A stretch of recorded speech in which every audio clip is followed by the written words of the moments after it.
আজ যাচ্ছি শ্যামা মায়ের পুজোতে। সঙ্গে যাচ্ছে মা আর ভাই। আর এই দেখো নিয়ে নিয়েছি মিষ্টি, তো আমরা মিষ্টি নিয়ে সকলে বেরিয়ে পড়লাম। তো দেখো দেখতে দেখতে প্রায় চলেও এলাম।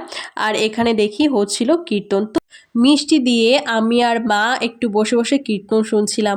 আর দেখো মায়ের গায়ের রং কালো বলে কত লোকে কতই কিছু না বলে না, তাতে কী বা যায় আসে? গায়ের রং কালো হলে সেটা কিচ্ছু ম্যাটার করে না, তোমার কাজটাই দিন শেষে ম্যাটার করে, তাই না? তো দেখো তারপর চলে আসলাম এদিকে খাওয়া দাওয়ার দিকে। মা খাবে না, আমি আর ভাই বসে পড়েছি, কারণ মায়ের কার্তিক মাস চলছে। আর এখানে মেনুতে ছিল খিচুড়ি, ঘ্যাট আর পায়েস।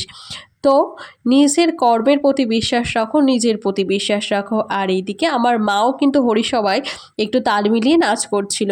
তো দেখতে দেখতে আমরা সময়টা খুব সুন্দরভাবে কাটালাম, সুন্দর পুজো। আমার তো ভীষণই ভালো লাগে। তো তারপর দেখো আজকের মতো এই পর্যন্তই, দেখা হচ্ছে নেক্সট ভিডিওতে। ভালো লাগলে লাইক, কমেন্ট, শেয়ার, সাবস্ক্রাইব করে দিও।